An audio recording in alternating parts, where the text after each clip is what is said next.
Props, presenting real, original, and powerful stories. Hi, my name's Aastha, and I'm a public health grad student here at UMass, and my talk is about science and the public, gaps in information and communication. So my story really begins more than a decade ago when my family and I moved to the US in November of 2004, and we settled into a town in eastern Massachusetts called Middleborough. And there my parents started working at a local convenience store, and they still continue to work at that store today. And so one of the things that my mom developed while she was working at the store was this hobby of reading newspaper articles and magazines, where she would know a lot of information that I frankly found useless, such as the current relationship status of celebrities or the newest home remedy for weight loss. But I remember one thing she started talking about when I was in middle school was this chemical, BPA or bisphenol A. And she had read that this was a chemical that was found in many household products such as plastics, and that it was harmful as the studies were showing. And so overnight, all of our plastic Tupperware disappeared and were replaced with glass containers. And I'll be honest, I thought it was ridiculous. I highly doubted that plastics were causing so much health effects and thought she was overreacting. Thankfully, she didn't listen to 11-year-old me, and thank God for that. So fast forward to 2016, I had just finished my first year here at UMass, and I was going to start doing research that summer with the Vandenberg lab on campus, which studied bisphenol S or BPS, and I'll talk more about that later. But it turns out that BPA had gained national attention in the late 2000s because studies were showing health implications from it leaching from products such as baby bottles and lining inside aluminum cans in canned food that we use daily. And the media attention that it got, along with the activism from mothers who were worried about their babies, led industry to phase out this chemical and instead market their products as BPA free, which is what we see now. And so that summer I learned a lot of things, and the top two were: one, moms are always right, so sorry mom for doubting you years ago; and two, the issue of environmental chemicals was and continues to be a public health concern. On one hand, we had phased out a chemical from being extensively used because of its harmful effects, but on the other hand, if these products did not have BPA in them anymore, what did they have now? And that brings me to what I've been working on throughout my undergrad, BPS or bisphenol S.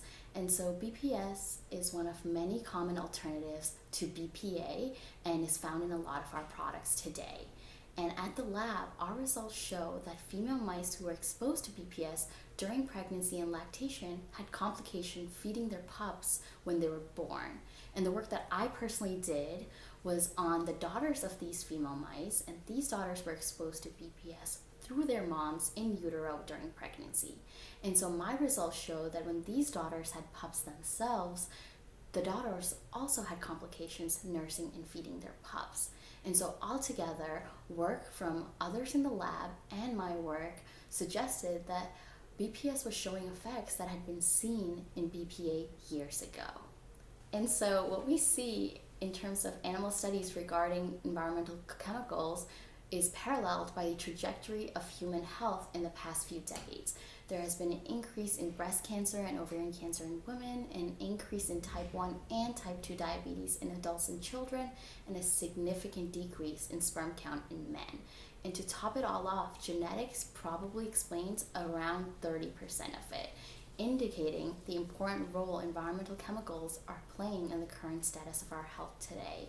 And so we really do need to consider these chemicals because we're exposed to them through our daily activities, through our food, and through our water.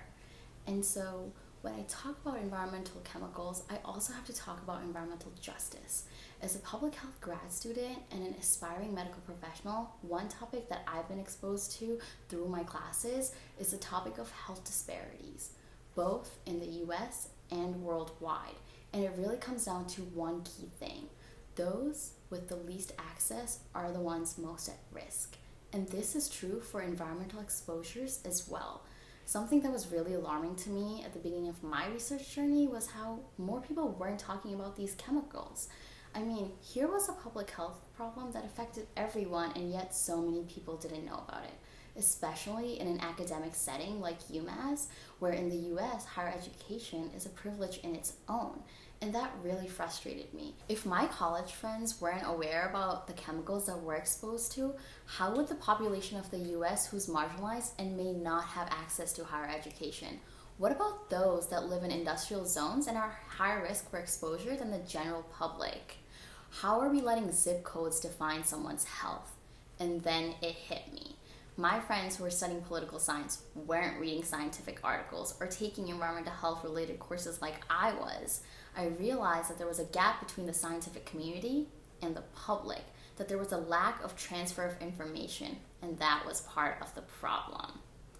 Now, when I think about it, what my mother did was pretty remarkable.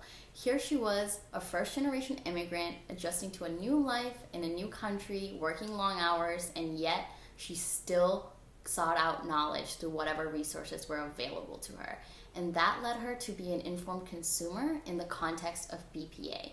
And although there are many chemicals that we still don't really understand, there are things you and I can do today to be more of an informed consumer as well. More and more companies are branding their products to be phthalate and paraben free, which are two other prominent chemicals that we're exposed to through our personal care products. Another example is a group called the Environmental Working Group, which on their website have published a list called the Dirty Dozen, which includes produce products such as kale and strawberries, where eating organic may lessen your exposure to pesticides.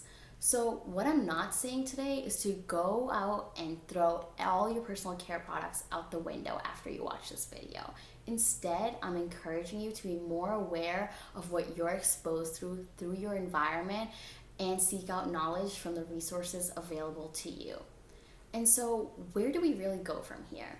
So this past summer, I read this wonderful book called Our Stolen Future, written by Theo Colburn, Diane Dunoski, and John Peterson Myers. And the last chapter of this book is called Flying Blind, where the authors relate our response to environmental chemicals right now to a plane flying through fog without any clear direction.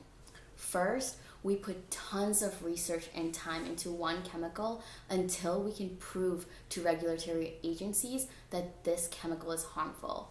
Then that forces industries to seek out a safer alternative, but leaving us with more chemicals that we know nothing about, putting us back to square one. So we either put more time and research into figuring out if this chemical acts similarly to its predecessor, or we see these effects decades down the road, affecting our future generations and leaving them with the consequences of our actions today. The EPA estimates that right now there are more than 84,000 chemicals in commerce, and in the history of US, only 9 have ever been banned. That's 0.01% of all chemicals. So what we really need to do is change our approach to this complex problem. We need to critically assess risks and keep human exposures as low as possible.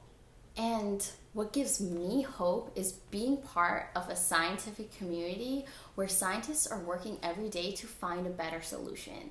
And with emerging technology and innovation, I, as a researcher, as a student, and as a consumer, am hopeful for progress.